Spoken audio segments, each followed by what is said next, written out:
주제는 임관빈 석방과 우병우 기습 압수수색입니다. 자, 이 문제와 관련해 함께 하실 두 분 모셨습니다. 이재하 변호사 자리하셨습니다. 네. 자주 나오세요? 월요일날 고정이세요? 네. 오, 재판도 많으신 분이? 월요일날 재판 없습니다. 아, 월요일 없어. 아, 월요일, 맞아. 내가 만주에서 내려오나 깜빡 잊었네. 자, 차윤성 기자 자리하셨습니다. 네, 안녕하세요. 네. 이재하 변호사는 정말 재판 많이 하시죠, 요즘? 네, 뭐 계속 이기니까 계속 물려들어요. 정권이 최고의 바뀌니까 변호사. 아니 정권 바뀌기 전에는 계속 졌거든요. 아, 정치 변호사. 저도 그럼 정치 변호사 아니에요? 정치 변호사? 아니 뭐 네? 아니 정권 교체하고 무관한 겁니다. 예. 그리고 아닌 걸로 과거에는 김현장에 갔을 사건이 네. 이제는 이재하 변호사. 그런 사건들 좀 오죠. 예. 네. 그래서 요즘 김현장이 아니라 여기 이엔심. 아, 이엔심. 이엔심. 자, 그런데 우리가 웃지 못할 상황이 계속 벌어졌어요. 임관빈 국방부 정책실장 또 석방됐고. 네. 그러니까 김관진 이어서 임관빈. 네. 그러니까 김관진 전 장관이 아주 뭐 국민들의 예상과는 달리 구속 적부심에서 영장 전담 판사의 논리를 180도로 바꿔가면서 석방시켜 주니까 그 밑에 임관빈 전 국방부 정책실장도 나는 그 부하 직원인데 나도 내달라 이렇게 해서 다시 구속 적부심 심사에서 바로 풀어줬죠. 그런데 이게 지금 신광열 부장판사. 신광열. 네, 부장판사는 이건 아마 지금 판사들도 이해를 못하는 것 같아요. 네. 그러니까 대체적으로 영장 실질 심사를 거친 경우에는 구속적부심이 뭐냐면 구속되고 기소되기 전에 구속을 하는 것이 과연 적법한지 적합하냐 부적합하냐 적부심. 이런 게 이제 예컨대 반의사 불벌죄에서 처벌 불원 의사가 있었다든지, 예. 그 재산범죄에서 실질적으로 피해가 회복됐다는 이런 뚜렷한 사정 변경이 없으면 변호인들도 당사자들 잘 모르니까 네. 하지 말자 그러거든요. 아니 김관진도 실제로 변호사들이 하지 말자, 본인이 하지 말자 그런 걸 변호사들이 설득을 했다는 거 아니에요? 이제 그런 이야기가 나오는데 그거는 이제 일반적인 경우와 다른 경우잖아요. 예컨대 이제 변호사는 오히려 다른 어떤 루트를 통해서 석방될 가능성이 있다고 판단을 한 것이 아닌가 하는 생각이 들어요. 예, 다른 루트를 통해서. 예. 이재하 변호사의 촉이 발동하고 시작했어요. 근데 음모론인가요, 촉인가요? 저는 그렇게 그러니까 왜냐하면 신광열 부장판사 같은 경우는 저는 작심하고 이거 석방시켜 준 것 같거든요. 저 신광열 부장판사의 정신세계에는 뭐 제가 직접 들어갈 수는 없지만은 투시를 해보면 아주 보수적이라고 정표에 나 있는 투시를 해보면 이 정도를 갖고 이거는 뭐 범죄가 아니다는 정도의 인식이 깔려 있는 게 아닌가.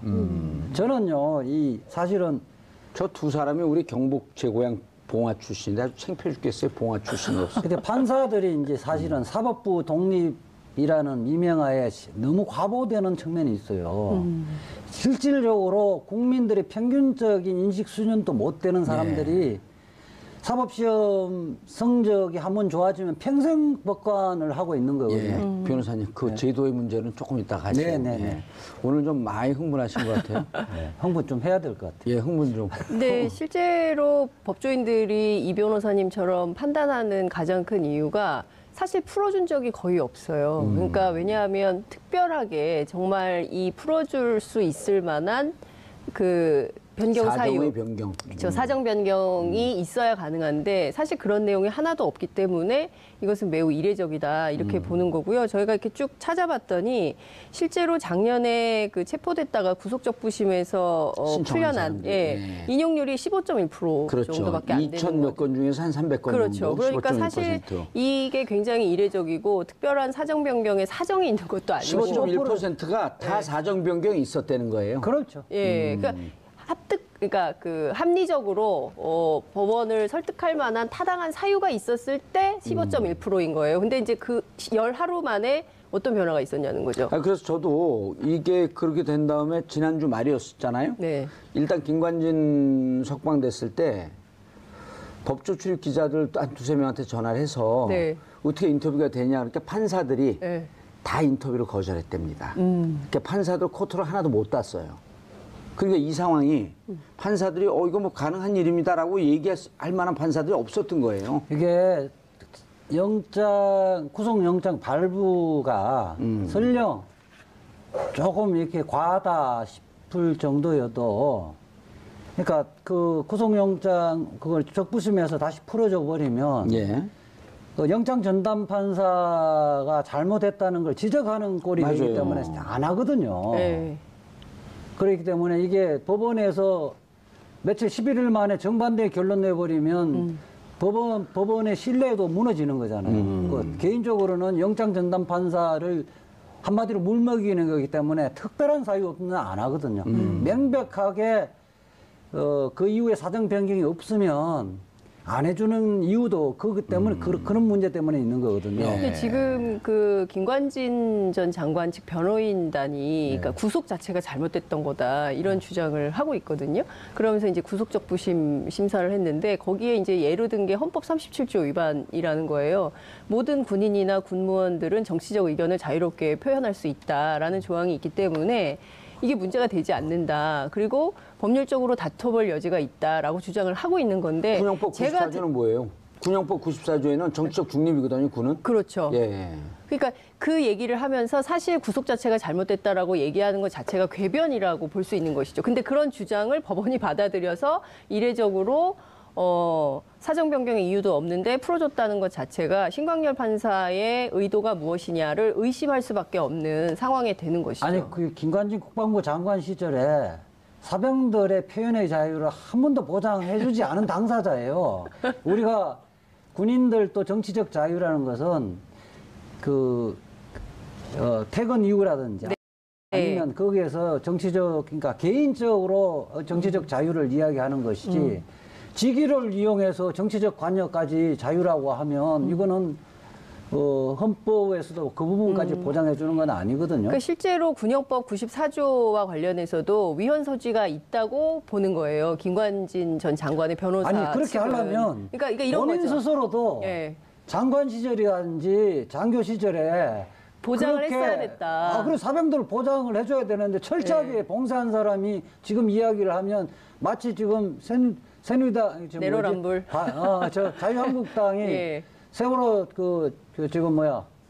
그 문재인 지금 정부를 향해서 세월호 지금, 예, 뭐 무슨 인권 해수부 장관 예. 그걸 갖고 지금 뭐 해임하라는 이야기하고 똑같은 거죠. 그러니까 실제로 뭐 정당 정치단체를 가입하거나 직위를 이용해서 특정 정당의 지지 혹은 반대하는 모든 행위 요 부분만 금지한 거다. 전체를 다 금지한 것은 아니다. 그러므로 김관진 전 장관의 구속 자체가 문제가 있다라고 본인들은 주장을 하는데 우리 국민 누가 이 국정원 댓글 사건에 대해서 김관진 전 장관의 측의 변호인단의 주장을 그렇다 합리적이다라고 받아들이겠냐는 거예요. 그런에도 불구하고 이런 주장을 하고 있다는 것이 대단히 언어 도단이다. 아니 부하 이런 직원이 거죠. 법원에서 지금 실형을 선고받았잖아요. 그렇죠. 받았기 때문에 그 주장은 설령 지금 신광열 부장판사는 아마 군인이나 공무원들의 정치적인 표현의 자유를 인정을 안 할 겁니다. 아니 제94조가 이거 지금 제가 찾아보려고 침묵하고 있었는데 네. 침묵. 예, 정치 관여예요. 네. 정치 관여에서 그 금지. 직위를 이용하여 특정 정당이나 특정 정치인에 대해 지지 또는 반대 의견을 유포하거나 네. 그러한 여론을 조성할 목적으로 특정 정당이나 특정 정치인에 대해 찬양하거나 비방하는 내용의 의견 또는 사실을 유포하는 행위가 정치행위 금지예요. 그렇죠. 이게 군형법 94조거든요. 네. 이지아 변호사도 모르는 걸 내가 외우고 있잖아요. 얼마나 이게 중요한 법이냐면. 보고 읽으신 것 같은데요. 아니, 난 94조를 알고 있었지. 일단 안 94조. 했던 간에 찾을 수 있는 네. 능력이 되는 게 네. 중요한 거예요. 만주 변호사. 이게 이지아 변호사가 알려준 거거든. 자기가 알려주고 자기 잊어먹었어. 그래서 94조의 위반이거든요. 무슨 네. 군이 정치 관여를 할 수 있게 돼 있어요. 그리고 사병들이 예를 들어 군에서 무슨 조그만 그 이념적인 책을 읽게 되면 바로 국가범법, 구속했잖아요. 군형법 이걸 다 예. 구속시켜 버리잖아요. 아니 김관진 본인이 그렇게 했던 사람이에요. 그러니까 전형적인 내로남불인 것이죠. 아니 더군다나 뭐 그러니까 다른 걸 김관진 문제가 아니라 이거는 신광렬의 문제라는 거예요. 그렇죠. 예. 예.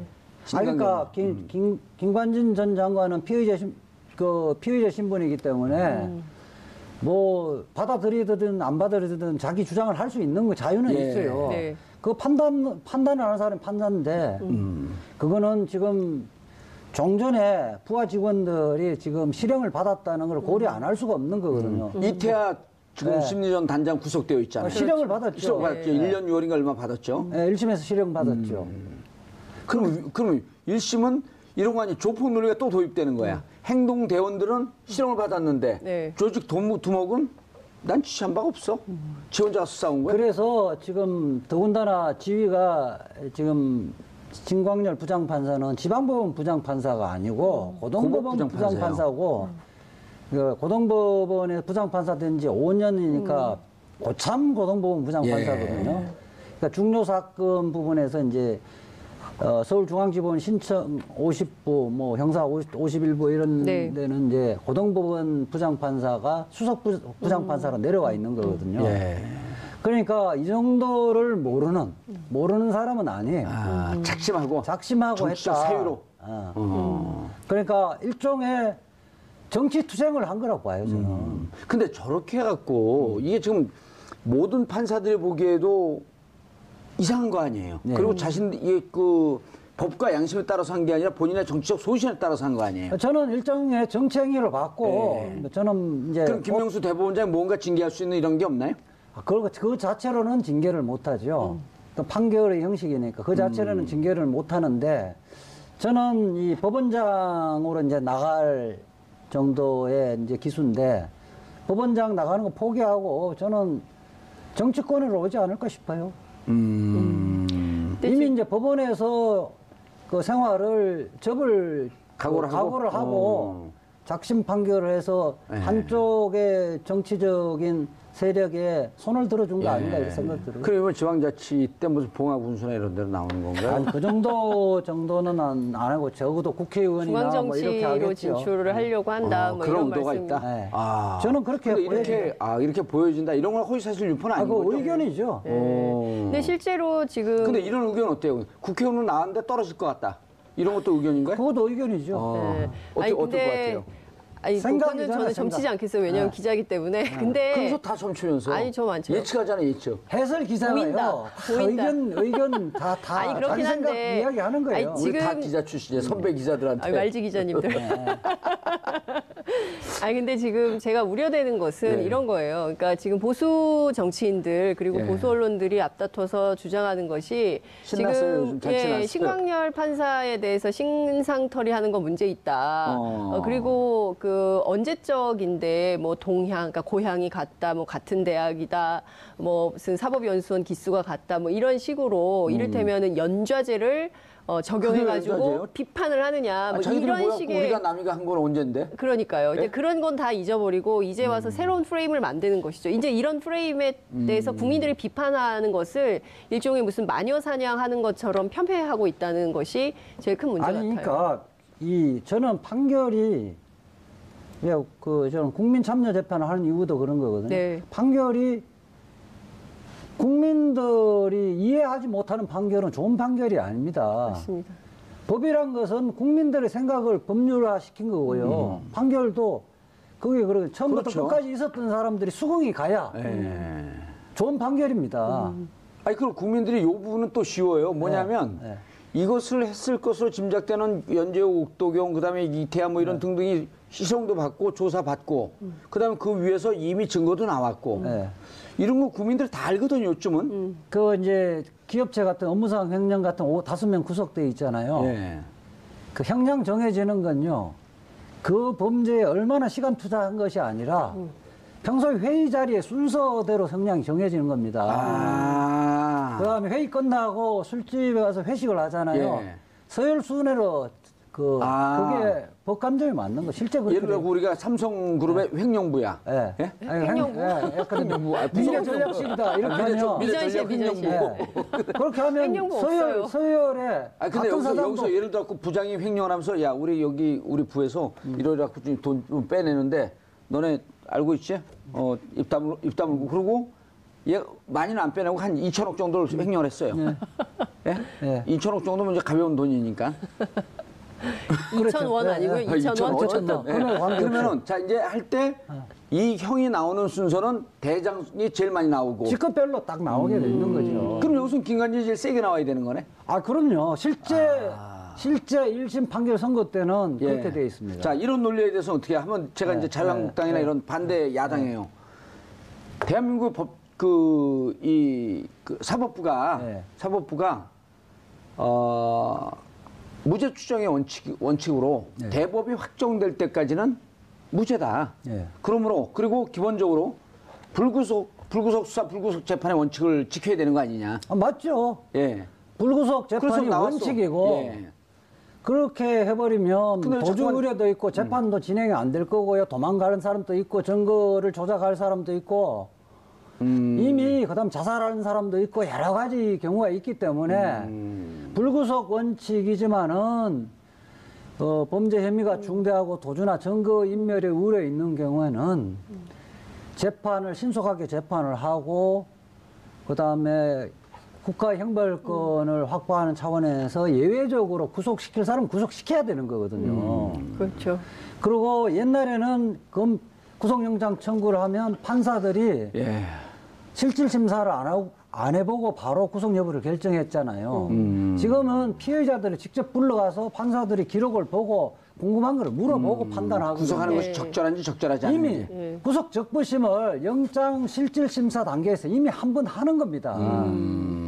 그러니까 한 번 했던 거를 다시 와서 후배 영장 전담 판사 5년 전에 자기가 그거 했던 예. 자리입니다. 후배 영장 판사 했던 거를 저 친구가 제대로 했을까 내가 한 다시 보자 그러니까 내 생각과 다른데 뒤집어 버리는 거는 후배 물먹인 거예요. 후배 물무게뿐만 아니라 이 법원의 판결 자체를에 대해서 불신을 조장하는 문제가 생기는 거죠. 그러니까 제가 보기에는 말씀 주신 대로 영장실질심사 받아도 이제 구속적부심 한 번씩 다 해보는 거예요. 어떻게 될지 모르니까. 그래서 실질적으로는 구속적부심이 영장 실질심사를 받은 사람에게는 예. 사실상 의미 없는 제도로 아니 예. 이렇게 딱 그러니까요. 그 단수 조항을 두면 안 돼요. 사정 변경이 있는 경우 구속 적부심을 신청한다. 그래 되지만 이제 법관의 실질적으로 재량권을 너무 침해하는 문제가 있기 때문에. 아니 근데 이렇게 정치적 그러니까요. 판결을 정치적 해버리니까. 판결. 그렇기 때문에 이런 그 신광열 판사 같은 경우는 법원 내부에서도 이미 평가가 되죠 겁니다. 그래서 저는 법복을 얼마 못 입을 거로 보여집니다. 곧 벗고 뭐 정권 더군다나 지금 저 임관빈 정책실장을 풀어준 거는 너무 더욱더 가관이죠. 다른 걸 떠나갖고 뭐 정치관여 금지 조항을 위반하는 걸 떠나갖고 뇌물수수로 3천만 원이잖아요. 예. 이 독자적으로도 구속사유입니다. 네. 아니 뇌물수수 3천만 원이면 5년이에요. 그러니까 뭐 그거는 3천만 원이면 법정형 3천만 원. 예. 5년 이상에서 뭐 5년 장년 이상. 강경을 할 수가 있는데 그렇죠. 예. 지금은 이제 1,000만 원 정도면 다 구속사유입니다. 예. 검찰의 3천에서 5천은 기준이 5년이었다 예. 기준. 작년 검찰의 감경에도 2년 반. 기준이 예. 검찰의 구속 기준이 5천만 원 이상일 때 구속 기준인데 그것도 이 부분은 적부심에서 풀어주면서 일부 범죄 부분에서 다툼의 여지가 있다고 하지 그 일부를 특정을 안 했어요. 네. 제가 짐작할 때는 정치관여 죄 부분에서 다툼의 여지가 있다고 이야기하면서 풀어줬는데 그럼 뇌물수수 부분 한마디도 안 했거든요. 그렇죠. 그래서 뇌물수수 부분에 대해 얘기를 해야 되네. 당연히죠. 뇌물수수 자체만 떼놓고도 구속을 누가 가더라도 영장 전담 판사는 구속을 할 사유입니다. 그러니까 이게 3천만 원이기 때문에. 그렇죠. 법 집행에 있어서 공여자가 또 자백돼 있는 그렇죠. 자백한 형평성에도 맞지 사건인데. 않는 거죠. 예. 누가 준 거예요, 근데? 아니 공여자가 자백하고 있는 거죠. 그 밑에 뭐 공여자는 내가 지금 이름을 잘 모르겠는데 어쨌든 모르는 것도 참 당당해요. 아니 그 뭐 세상 다 할 필요는 없는 겁니다. 필요한 부분만 아는 거죠. 아니 근데 중요한 것은 이 사건에서 연거퍼서 국민들이 보기에 범죄 혐의가 연재우기가 좋네요. 그렇죠. 연재욱. 연재욱. 예. 나도 헷갈렸고. 이 범죄 혐의가 충분히 소명됨에도 불구하고 그것이 아니라고 법정에서 다퉈볼 만한 그 의미가 있다라고 주장을 하면서 풀어주기 시작하면 결국에는 법원 안에 있는 적폐가 또 한 번 이렇게 마각을 드러낸 거 아니냐 이런 비판도 가능할 것 같고요. 그리고 이것을 계속 이런 식으로 하면 결국에는 이 종착에 있는 이명박 전 대통령에 대한 수사 가능성도 사실은 굉장히 어렵게 만드는 측면이 있는 것이다. 검찰에서 이랬잖아요. 이러면 군이 정치 관여한 거 네. 수사하지 말라는 얘기 아니냐. 그렇죠. 그리고 그 군이 얘기가 정치 되는 거죠. 관여하는 그 정점에 있는 국군 최고 통수권자 MB 수사하지 말라는 거 아니냐. 이 얘기를 했던 그게 거거든요. 핵심인 것이죠. 지금 네. 이 두 사람에 대한 그 적부심에서 풀어준 것은 이명박 전 대통령에 대한 수사를 못하게 하겠다. 예. 혹은 뭐 그 정도까지는 아니다 할지라도 최소한의 실체적 진실을 밝히는 것을 더디게 하거나 못하게 할 가능성이 있다는 것이죠. 장 기자님, 기자의 촉으로 근데 이런 느낌이 안 들어요. 이게 그 악의 세력을 뿌리 뽑는 건데 네.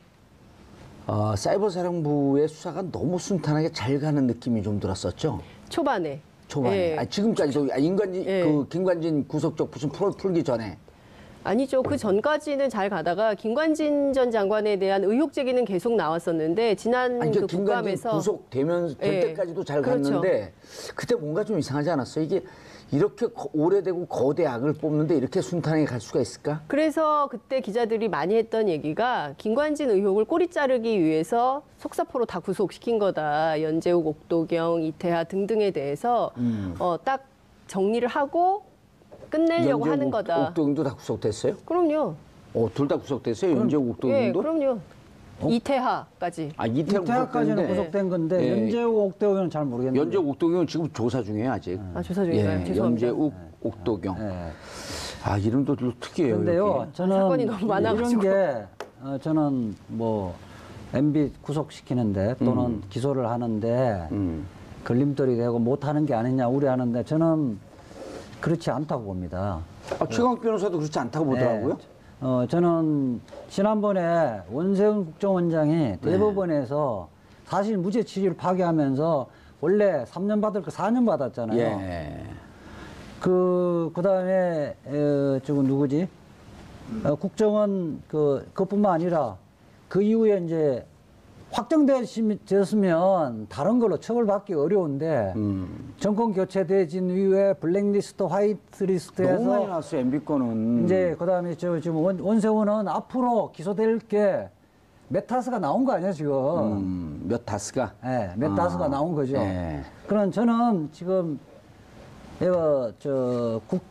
김관진 국정원장, 김관진 국방부 장관. 장관, 좀 껴서 얘기 좀 해줘요. 딴청하지 말고. 국방부 장관이 이렇게 되지면 다른 여죄들이 다 기소가 될 겁니다. 그렇게 하면 실질적으로 1심의 형량은 더 늘어날 거고.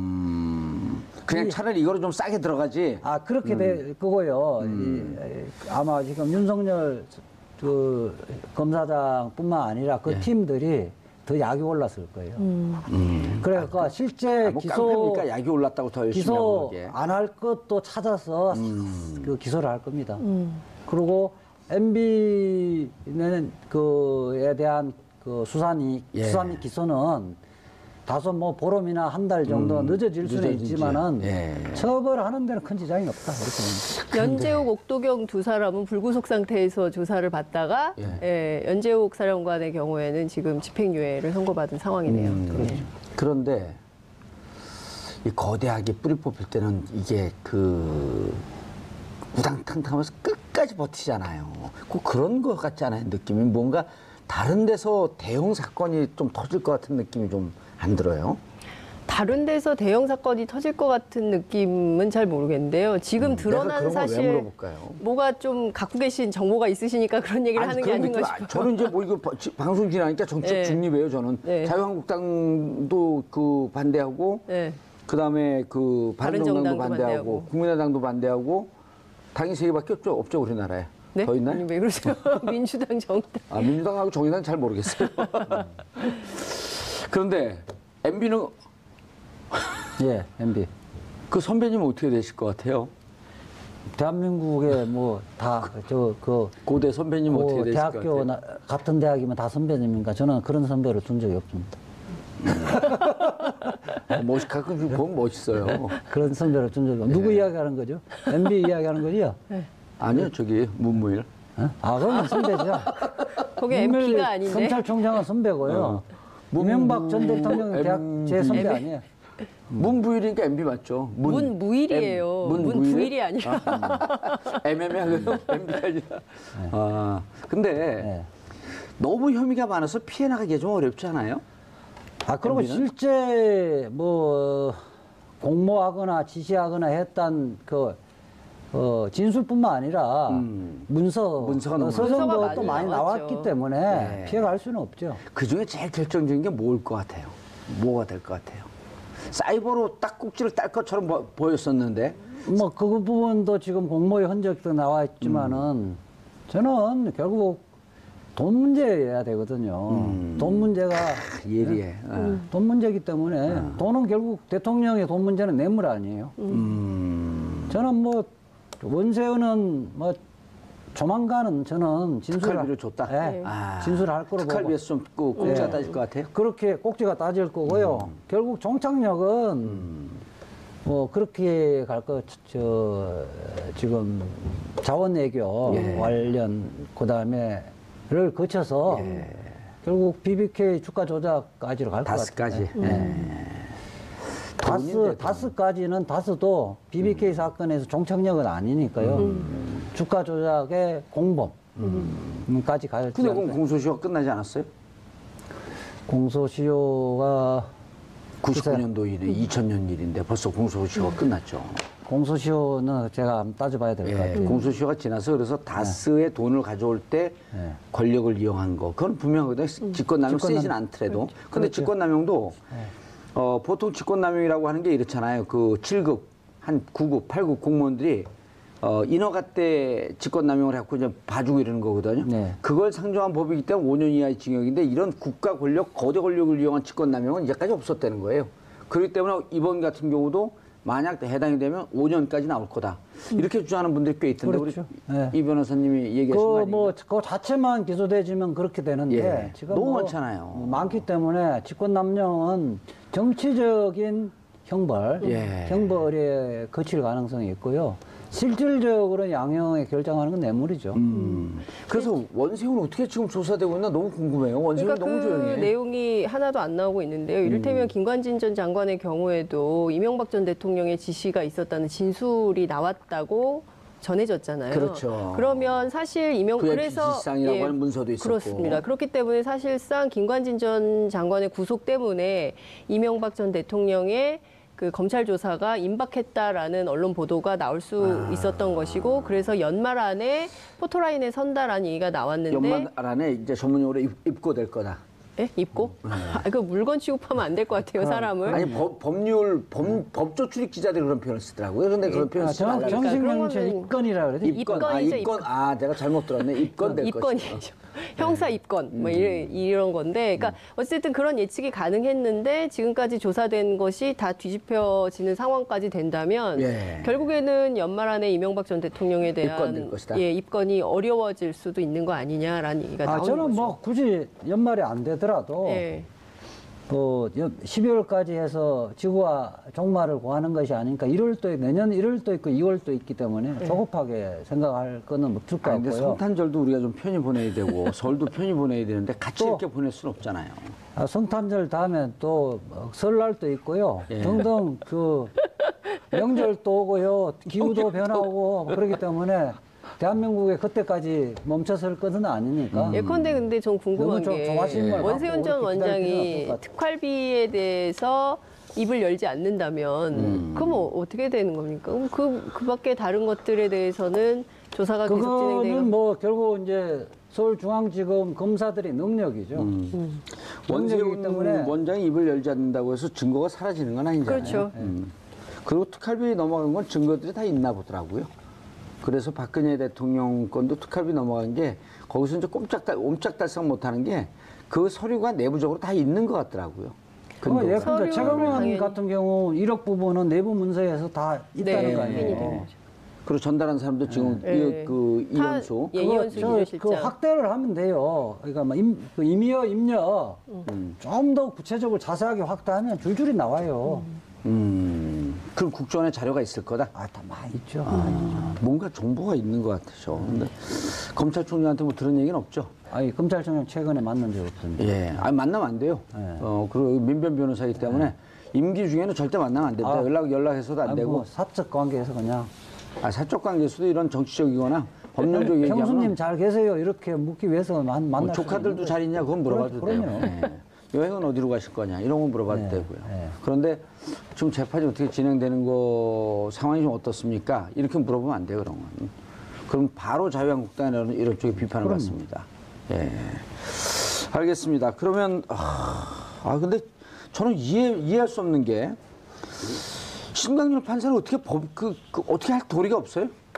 이거 정말 문제 있다고 보는 거 아니에요? 그 둘 중에 하나 잘못된 그렇기 거 아니에요? 때문에 이제 그러니까 그걸 거꾸로 이야기하면 권력자가 사실은 판사가 잘 하고 있는데도 예. 문제 있다고 생각해갖고 문제 삼지 못하라고 만들어진 제도가 상권분립과 사법부의 독립이잖아요. 그렇죠. 그러니까 자체 내에서 이거는 인사에서 해결해야 할 문제죠. 아니 근데 이게 지금 우병우 수석 얘기를 좀 해야 되는데 압수수색하는 게 그림이 화면이 나갔어요? TV에? 그럼요. 예, 그 오. 기자들이 다 몰려 있는 상황에서 예. 그 법원에서 나오다가 갑자기 검찰이 압수수색 그게 그 영장을 TV 집행한. 뉴스에 나왔어요? 그럼요. 오. 예. 지금 무슨 SBS. 일이죠라고 하는 것이 다 나왔어요. SBS 단독으로 나왔다는데 예. 그거 보셨나요? 네. 저는 TV가 없으니까 그런 걸 네. 우병우 전격적인 압수수색을 어떻게 봐야 돼요? 그건 뭐 그 검찰 내부에 간첩 색출하는 거죠. 간첩. 그러니까 뭐냐면 뭐 이런 우병우- 변호사가 다 있어 진짜 불안해 죽겠어 내부에- 말 붙이기가. 그 영어로 연팍지라고 그러는데 저는 뭐 그런 말은 잘 안 쓰니까 연락책 이런 말 기자들 아니, 그러니까- 연락책 이런 말 쓰거든요. 예. 뭐 연락 담당. 빨대 등등으로 이야기를 하는데 이게 저 장면 좀 봐봐요. 재판받고 귀가하던 중 압수수색 영장 집행하러 왔습니다. 무슨 영장이요? 영장 가고 싶어요? 이런 건 아니죠. 영장. 휴대전화와 차량에 대해서 집행을 지금 하려고 합니다. 휴대전화와 차량이요? 진짜 당황해요, 근데? 진짜 당황했다는 게 당시 현장을 지켰던 취재기자들의 당황스럽죠. 전원이에요. 왜냐하면 그런 경우는 별로 없거든요. 예, 굉장히 그러니까 지금 공판이 진행 중이기 때문에 별건이 또 나왔구나라고 긴장을 할 수밖에 없는 거죠. 우병우 전 수석의 입장에서는 어쨌든 법조인이기 때문에 이거 지금 압수수색 할 게 없는데 왜 나를 또 압수수색하지? 재판 중인데 이렇게 판단하는데 별건이 또 잡혔으니까 자기 입장에서는 당황할 수밖에 없는 거죠. 이게 그 시간을 두면 정보가 다 새 나가서 우병우가 사전에 준비를 다 해버리는 거예요. 지난번에 또 휴대폰 압수수색 했는데 아무것도 없었다. 아무것도 다 없었죠. 지워버린 깐 거예요. 거예요. 예. 그런 것 때문에 전격적으로 한 거라고 봐야죠. 예. 그러니까 이번에도 보면 기가 막힌 것이 우병우 전 수석하고 그 누구죠?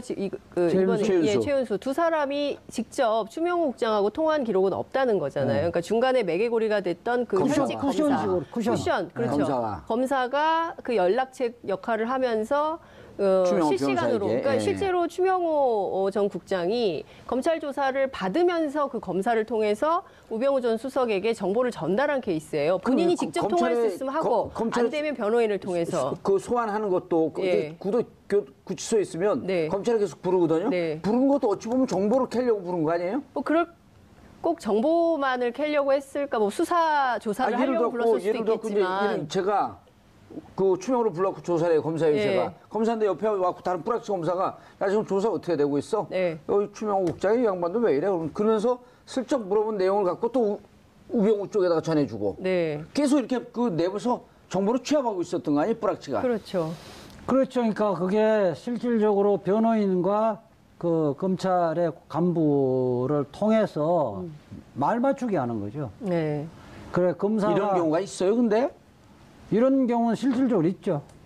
네? 실질적으로 있다고요. 검사 내부에 검사가 그렇게 뿌락치 짓을 사건을 하는 뿌락지 게? 짓을 하는 게 실질적으로 안 밝혀지지만은 그런 꽤 있죠. 특히 이제 정관들한테는 아. 그런 게 허다하죠. 근데 이분은 현관이잖아요. 전관이 아니 아니라 정관 변호사한테는 현관이 알려준다는 현관들의 거죠. 친분 관계가 있기 때문에 네. 그 특히 이제 뭐 수사관들을 통해서도 하고 그래갖고 정보를 내부 정보를 많이 캐내죠. 그러니까 짬짬이를 얼마나 많이 해왔다는 거예요. 그동안 관행적으로 이 변호사님 말씀을 들어보면 그동안 검찰이 관행적으로 이른바 돈 있고 힘 있고 빽 있는 사람들을 빼주기 위해서 이러저러한 뿌락지건 연락책이건 그리고 그런 역할을 그런 정보를 해왔다는 통해서 누가 지금 검사하고 잘 통하는가를 네. 알아서 네. 사실은 구속될 것을 불구속을 하고 예. 입건할 거를 입건하지 못하게끔 하고 이러는 게 이제 법조 비리의 가장 악질적인 비리죠. 아니 그러니까 추명호 국장과 이걸 좀 한번 설명을 해줘요. 악재적인 비리라고 하지 말고 구체적인 팩트를. 자, 추명호 전 국장이 구속이 되어 있잖아요. 네. 그다음에 이제 최윤수 국정원 이차장. 2차장이죠. 네. 2차장은 또 그 우병우 전 수석과 대학 동기예요. 네. 우병우 절친이란 말이에요. 네. 이 최윤수하고 우병우를 추명호를 구속시키면서 공보부로 적시했잖아요. 그러니까 공보부로 적시했는데 왜 최윤수하고 우병우를 구속을 못 시켰냐는 거야. 예? 그렇죠. 이제 공범 관계가 예. 그 확실하게. 예. 근데 추명호 국장이 아직까지 공모 관계에 대해서 100% 자백을 하지 않았던 거죠. 그럼 이제 요 정도 공범으로 적시가 되어 있는데 증거가 없으니까 계속 들어가 있는 추명호와 최윤수, 우병우는 입을 맞추기 위해서 노력을 했다. 그러니까 그 중간에 검사가 있었다. 이석수 감찰관을 예. 미행을 하고 네. 예. 사찰을 하고 그 부분을 그 추명호가 최윤수 차장에게 보고를 보고했고. 하고 최윤수 차장은 직접 우병우에게 직보했고. 직접 보고를 했다는 거죠. 그러니까 그게 공모관계고 그 정점에서는 우병우가 제일 정점이 있는 거잖아요. 그럼 이번에 구속되나? 이 건이 확인되면? 구속되죠. 그래서 지금 보니까 최윤수나 예. 추명호는 우병우를 보호하고 있는 것 같아요. 그렇죠. 얘기가 그래서 그렇게 이 되는 거죠. 부분에 말하자면 공모의 단서, 말 맞추기 했던 단서를 갖고 추궁을 하면 사실대로 진술할 가능성이 있죠. 그럼 이번에 우병우는 이제 못 빠져나간다? 더군다나 최윤수 같은 경우는 곧 영장 청구를 할 거거든요. 예. 영장 청구할 수 증거인멸의 우려가 있다는 증거가 되기 때문에 아주 결정적인 증거가 구속돼지면 나왔잖아요. 구속돼지면 예. 우병우도 이제 구속되네, 그럼? 그러니까 자기가 우병우가 구속되지 않으면 자기가 최정점에 있는 거 아니에요. 형량에는 상당히 큰 거죠. 예. 그럼 뭐 우병우를 나의 말을 안 들을 수가 없었다 이렇게 보면 양이 굉장히 차이 난단 말이에요. 아. 또 구속적 부심하는 거 아닙니까? 이런 건 어떨까요? 그 제가 청남동에서 벙커라고 하는 그 식당도 하고 그러는데 네. 우병우 구속되는 날 밥을 무료로 쏘면 어떨까? 그거랑 관계없죠. 김영란법 영업의 자유입니다, 그거는. 아니 내가 주인은 아니거든. 아까 주인이 내가 사장한테 사장님. 이렇게 제안해갖고 사장님한테 제안하는 거야. 사장이 뭐 우리 아무 상관없는 집사람이니까. 거고요. 그거는 언론의 자유가 들어가는 거고요. 예. 그 그때 와서 집사람인지 무료- 바깥 사람인지 모르겠지만은 그때 무료로 가서 먹을래요? 그럼? 형수님은 예. 그 영업의 자유에 속하기 때문에 그 아무런 법적 제한을 그렇게 제한하는 법은 없어요. 뭐 그런 분들 많이 계시잖아요. 오늘 그러니까 공짜 사람들이 뭐 이상할 이런. 것 같은데 내가 동생인 줄 알았는데. 자, 이재하 변호사님, 장윤성 기자님 고생 수고하셨습니다. 인사하시고요. 예, 11월 27일 월요일 정봉주의 품격시대 마치겠습니다. 감사합니다.